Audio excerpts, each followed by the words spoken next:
Assalamualaikum warahmatullahi wabarakatuh. Kami dari kelompok 11 yang beranggotakan Dilala Rizky Sampurnawasono, Latifatul Afifah Aprilia, dan Inayatul Maghfirah akan membawakan materi tentang analisis varian, di mana materi pertama akan dibacakan oleh Dilala Rizky Sampurnawasono, materi kedua akan dibacakan oleh Latifatul Afifah Aprilia, dan materi ketiga akan dibacakan oleh Inayatul Maghfirah. Selamat menyaksikan. Di sini saya akan menjelaskan tentang analisis varian atau ANOVA. ANOVA adalah suatu metode analisis statistika yang termasuk dalam cabang statistika inferensi. Dalam literatur Indonesia, metode ini dikenal dengan berbagai nama lain, seperti analisis ragam, sidik ragam, dan analisis variansi. Secara umum, analisis varian menguji dua varian berdasarkan hipotesis nol, bahwa kedua varian itu sama. Varian pertama adalah varian antar contoh, dan varian kedua adalah varian di dalam masing-masing contoh. Analisis varian menggantungkan diri pada 4 asumsi yang harus dipenuhi dalam perancangan percobaan. Yang pertama, data berdistribusi normal, karena pengujiannya menggunakan uji F-Snedeker. Dan kedua, varian atau ragamnya homogen, dikenal sebagai homoskedastistas, karena hanya digunakan satu penduga untuk varian dalam contoh. Dan ketiga, masing-masing contoh saling bebas yang harus dapat diatur dengan perancangan percobaan yang tepat. Yang keempat, komponen-komponen dalam modelnya bersifat aditif atau saling menjumlah.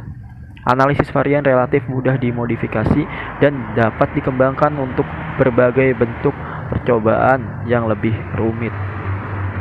Selain itu, analisis ini juga masih memiliki keterkaitan dengan analisis regresi. Akibatnya, penggunaannya sangat luas di berbagai bidang, mulai dari eksperimen laboratorium hingga eksperimen periklanan, psikologi, dan kemasyarakatan. Analisis varian pertama kali diperkenalkan oleh Sir Ronald Fisher, bapak statistika modern. Di sini saya akan menjelaskan pengertian ANOVA satu jalur. Analisis variansi satu arah, atau yang sering disebut sebagai rancangan acak lengkap, adalah suatu prosedur untuk menguji perbedaan rata-rata atau pengaruh perlakuan dari beberapa populasi atau lebih dari dua dari suatu percobaan yang menggunakan satu faktor, di mana satu faktor tersebut memiliki dua atau lebih level. Langkah-langkah dalam perhitungan ANOVA satu jalur. A. Tentukan banyaknya perlakuan. B. Tentukan N atau banyaknya sampel. C. Hitung jumlah kuadrat total dengan rumus SST sama dengan elemen XIJ pangkat 2 dikurang elemen TJ pangkat 2 per N. D. Hitung jumlah kuadrat perlakuan dengan rumus SSP sama dengan elemen TJ pangkat 2 per NJ dikurang E TJ pangkat 2 per N. E. Cari harga F hitung dengan menggunakan rumus yang tertera pada tabel berikut. Antar perlakuan K kurang 1 SSP per K kurang 1 MSP per MSE. Dalam perlakuan atau error, N kurang 1 sama dengan K kurang 1. SSE sama dengan SST dikurang SSP. SSE per N kurang 1 dikurang K kurang 1. Total N kurang 1 SST. F. Cari harga V tabel dengan mempertimbangkan 1. Tingkat signifikasi, 2. DF antar perlakuan, dan 3. DF dalam perlakuan. G. Bandingkan harga F hitung dengan F tabel. Di sini saya akan menjelaskan tentang ANOVA 2 alur atau 2 arah. Pengertian ANOVA 2 alur. Tujuan dari pengujian ANOVA dua arah adalah untuk mengetahui apakah ada pengaruh dari berbagai kriteria yang diuji terhadap hasil yang diinginkan. Dengan menggunakan teknik ANOVA dua arah ini, kita dapat membandingkan beberapa rata-rata yang berasal dari beberapa kategori atau kelompok untuk satu variabel perlakuan. Kemudian ANOVA dua alur ini dibagi menjadi dua. Yang pertama ANOVA dua arah tanpa interaksi dan juga ANOVA dua arah dengan interaksi. Yang pertama ANOVA dua arah tanpa interaksi. Pengujian klasifikasi dua arah tanpa interaksi merupakan pengujian hipotesis beda tiga rata-rata atau lebih dengan dua faktor yang berpengaruh dan interaksi antara kedua faktor tersebut ditiadakan. Yang kedua adalah ANOVA dua arah dengan interaksi. Pengujian klasifikasi dua arah dengan interaksi merupakan pengujian beda tiga rata-rata atau lebih dengan dua faktor yang berpengaruh dan pengaruh interaksi antara kedua faktor tersebut diperhitungkan. Jadi di sini kita akan membahas tentang uji two-way ANOVA dengan menggunakan aplikasi SPSS. Ini merupakan tampilan dari aplikasi SPSS. Nah, hal pertama yang bisa kita lakukan yaitu kita bisa menginput data-datanya di sini. Kemudian di sini saya sudah mempunyai contoh data seperti yang sudah saya tuliskan di makalah.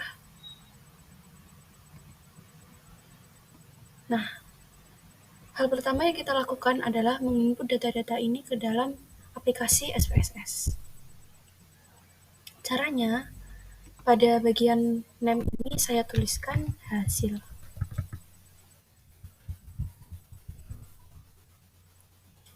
Pada label ini saya tuliskan hasil belajar matematika.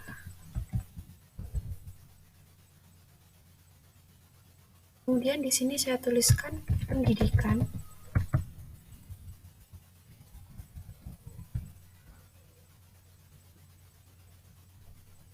Di sini saya tuliskan jenjang pendidikan terakhir orang tua.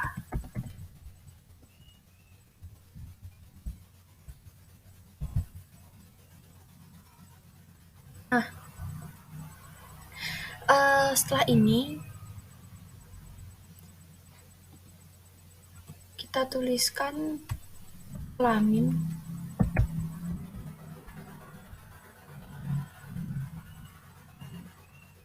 Kemudian di sini dituliskan jenis kelamin.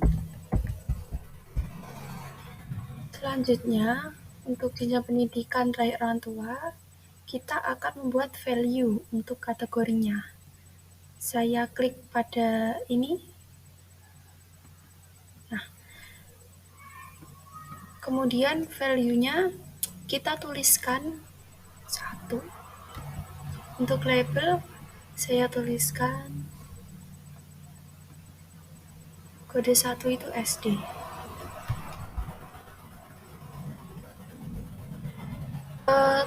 Selanjutnya kita tuliskan 2 untuk kode SMP. Kita add lagi. Kemudian kita tuliskan 3, labelnya adalah SMA, kita add lagi. Kemudian kita pilih OK. Selanjutnya untuk kelamin itu kan kodenya 1 untuk laki-laki, 2 untuk perempuan. Kita tuliskan di sini juga.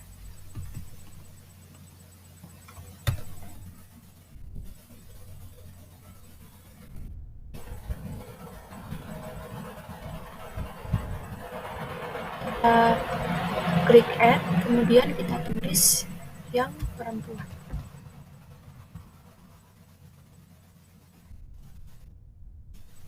Nah,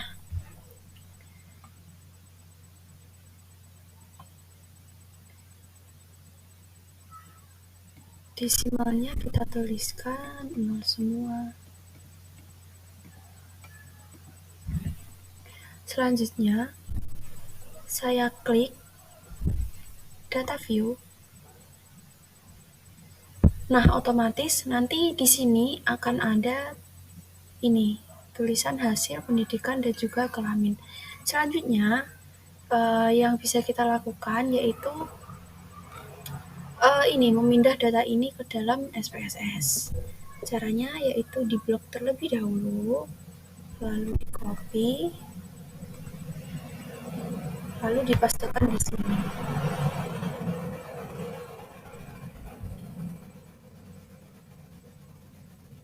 Begitu juga seterusnya.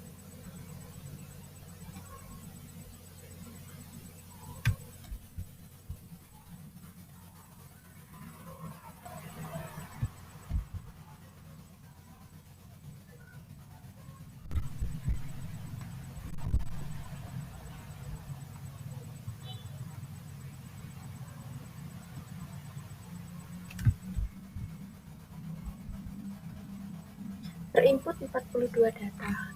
Selanjutnya, kita juga akan memasukkan kode jenjang pendidikan. Caranya seperti saat memasukkan kode yang hasil belajar.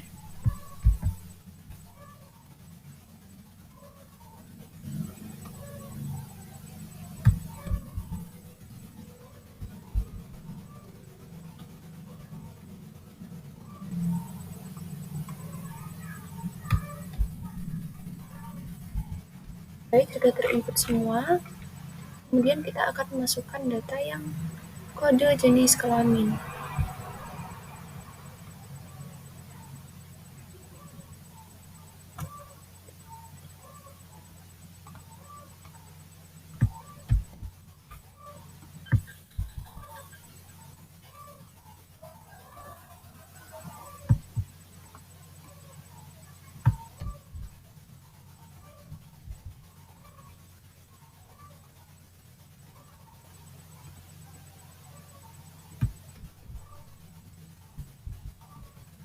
Nah, ini sudah terinput semua. Kemudian, selanjutnya kita harus membuat variabel residual.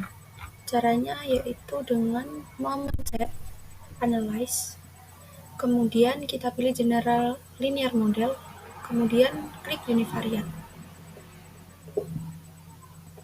Ini saya pindahkan ke kolom dependent variable, ini saya pindahkan ke fixed vector, yang ini saya pindahkan ke sini juga.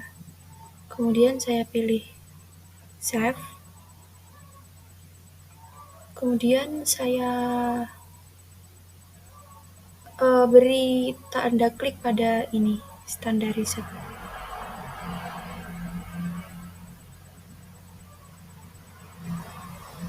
Nah, ini merupakan output yang keluar dari SPSS.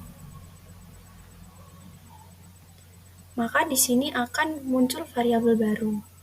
Selanjutnya, kita akan melakukan uji normalitas. Caranya, saya pilih menu Analyze, kemudian Descriptive Statistik, kemudian kita pilih Explore, mohon maaf.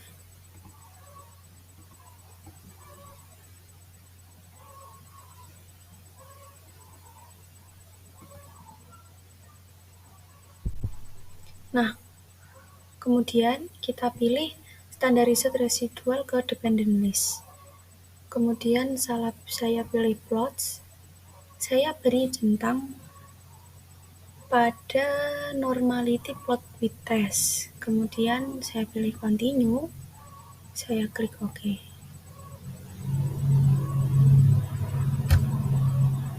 Nah, ini adalah outputnya.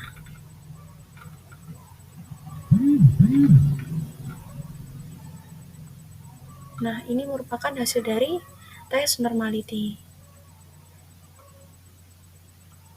Dan ini nilai signifikansinya 0,698, lebih besar dari 0,05, maka nilai residual standar ini berdistribusi normal. Karena berdistribusi normal, maka syarat dari kita melakukan uji 2 ANOVA itu sudah terpenuhi. Selanjutnya, kita akan lakukan uji homogenitas, di mana uji homogenitas itu bisa dilakukan sekaligus saat kita melakukan uji Dewey ANOVA. Kita mulai. Hal yang bisa kita lakukan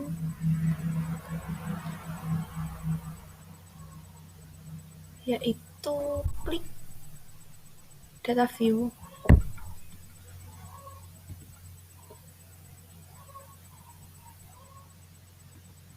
Kita klik analyze. Kita pilih general linear model. Kemudian saya klik univariate. Kita pilih save. Kita hilangkan ini standarisir dulu saat kita melakukan uji normalitas. Kemudian kita pilih option. Kemudian variabel ini dipindahkan ke dalam display means for ini.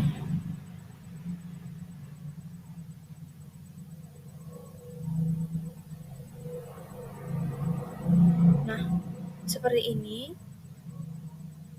Selanjutnya kita beri centang pada homogeneity test. Ini merupakan uji homogenitas. Kemudian kita berikan centang pada deskriptif statistik untuk menampilkan deskripsi data penelitian. Kemudian kita pilih continue. Nah, jadi ini merupakan output dari data yang kita masukkan dalam SPSS. Seperti yang sudah saya jelaskan dalam makalah, di sini kita bisa lihat bahwa ini menunjukkan min. Jadi nilai rata-rata hasil belajar matematika siswa laki-laki yang jenjang pendidikan terakhir orang tuanya SD sebesar 58,57.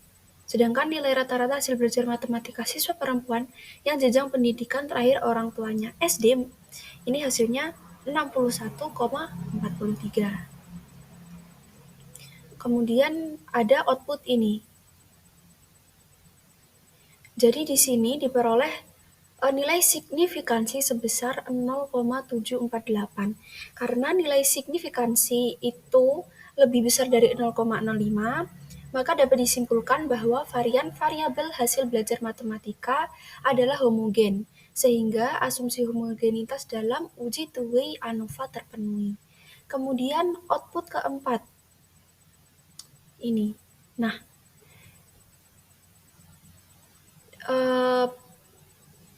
output untuk uji hipotesis penelitian ini menjawab rumusan masalah di mana dasar pengambilan keputusan dalam uji Dewey ANOVA itu kan kalau nilai signifikansinya kurang dari 0,05, maka ada beberapa perbedaan hasil belajar matematika siswa berdasarkan variabel faktor. Nah, kalau nilai signifikansi lebih dari 0,05, maka tidak ada perbedaan hasil belajar matematika siswa berdasarkan variabel faktor. Output selanjutnya yaitu ini. Di output bagian kelima ini menjelaskan tentang perbedaan nilai rata-rata hasil belajar matematika berdasarkan jenjang pendidikan terakhir orang tua dan jenis kelamin siswa secara deskriptif.